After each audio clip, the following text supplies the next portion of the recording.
गंगांभः प्लुतगात्राय गौरी देहार्धधारिणे भक्तकामप्रदे तुभ्यं गौरीशाय नमो नमः।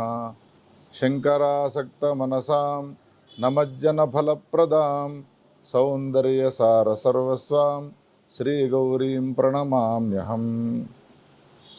తీర్థయాత్రలు ప్రేక్షకులకు గౌరీ శంకరుని యొక్క పరిపూర్ణ అనుగ్రహ కటాక్షాలు సదా సర్వకాలాలు ఉండాలి అని అపేక్షిస్తూ ఈనాడు అమ్మవారికి సంబంధించినటువంటి వైభవాన్ని గురించి చెప్పుకోవడానికి మనం పూనుకుంటూ ఉన్నాం. భగవతి రాజరాజేశ్వరి, లలితా మహాత్రిపుర సుందరి, చండీ, భవానీ, దుర్గా అనేటువంటి అనేక పేర్లతో అమ్మవారు పిలువబడుతూ ఉన్నది. ఒక్కొక్క పేరుకు ఒక్కొక్క విశేషమైనటువంటి అర్థాలు మనకు పురాణ ఇతిహాసాల్లో కనబడుతూ ఉన్నాయి. అందులో భగవతి రాజరాజేశ్వరిని ప్రకృతి అనే పేరుతో పిలుస్తారు. ప్రకృతి అనంటే కారణస్వరూపురాలు అని అర్థము. దేనికి కారణస్వరూపురాలు అని ప్రశ్న వేస్తే ఈ జగత్తులకన్నిటికీ కూడా కారణస్వరూపురాలు భగవతి రాజరాజేశ్వరి అని సమాధానం చెప్పవచ్చును.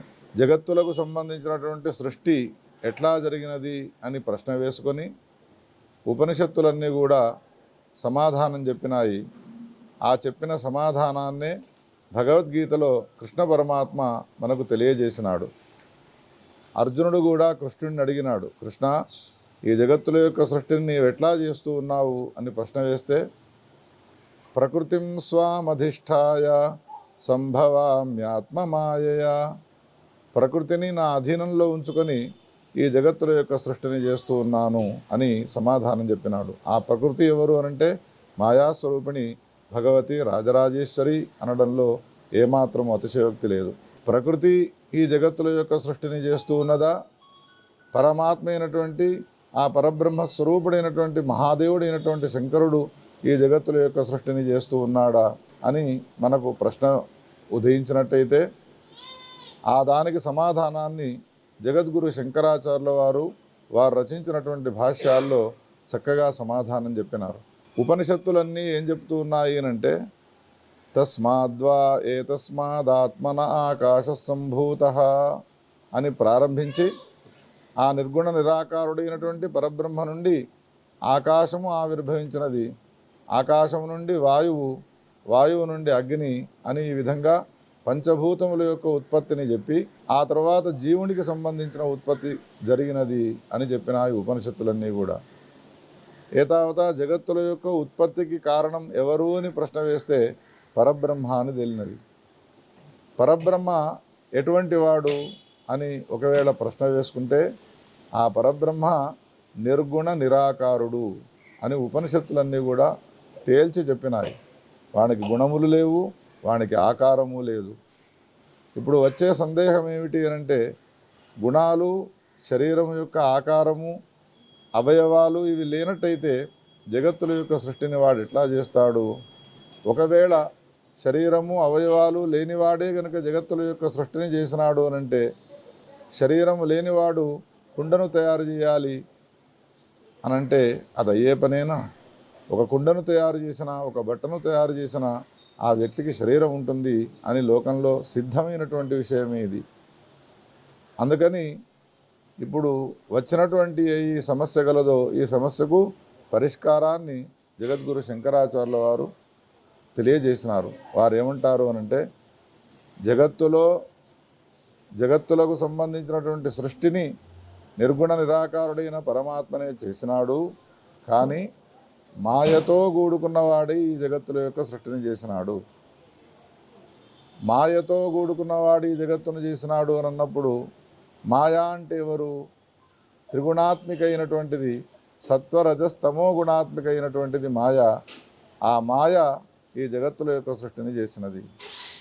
మాయ జగత్తుల యొక్క సృష్టిని చేసిన తర్వాత మరి మాయనే జగత్తుల యొక్క సృష్టిని చేసినది అని అనవచ్చును కదా.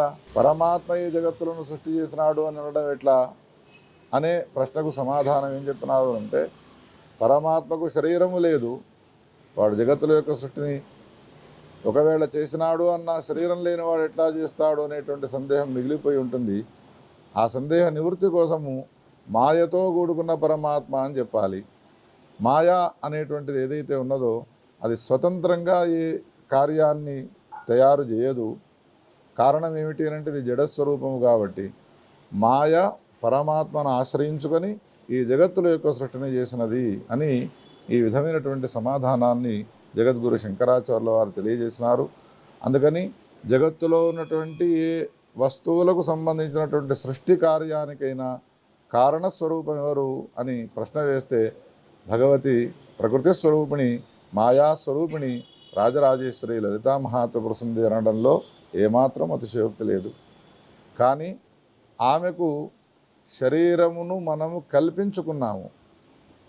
కల్పించుకున్నాము అనే మాటను చెప్పిన దానికంటే వేదములు ఆమెకు శరీరాన్ని కల్పించి చెప్పినాయి. చాలా గొప్పగా కీర్తింపబడ్డాయి. నిర్గుణ, గుణములు లేనిది, నిరాకార, ఆకారము లేనిది, ఆకారము లేనిది, గుణాలు లేనిది అయ్యుండి ఈ జగత్తులకన్నిటికీ కారణం ఎట్లా అవుతుంది అనే ప్రశ్నకు మళ్ళీ సమాధానం ఏం చెప్పాలి అంటే ఆకారము లేనిది, గుణములు లేనిది అయ్యున్నప్పటికీ కూడా జగత్తులకు సంబంధించినటువంటి సర్వ వస్తువులకు కారణస్వరూపమై ఉన్నది. ఆకారము లేకుండానే జగత్తులో కొన్ని వస్తువులు మనకు కార్యరూపంలో కనబడుతూ ఉంటాయి. బాగా ఉడకపోస్తూ ఉంటుంది. ఉడకపోసే సమయంలో మనము గాలిని ఇష్టపడతాము.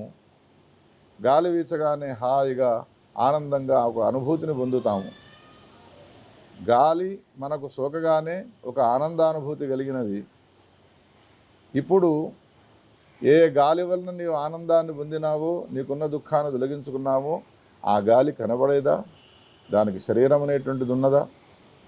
ఎట్లా అయితే ఒక గాలికి శరీరము అవయవాలు అనేటువంటివి లేకుండా మనకు ఆనందాన్ని సుఖాన్ని కలిగింపజేస్తూ ఉన్నదో, నిర్గుణ నిరాకార అనేటువంటి పేర్లతో పిలువబడేటువంటి ఆ భగవతి రాజరాజేశ్వరి ఈ అనంతకోటి బ్రహ్మాండాలకు ఆమె కారణస్వరూపిణి అయి ఉన్నది అనే విషయాన్ని వేదశాస్త్ర పురాణ ఇతిహాసాలన్నీ కూడా మనకు స్పష్టంగా తెలియపరిచినాయి.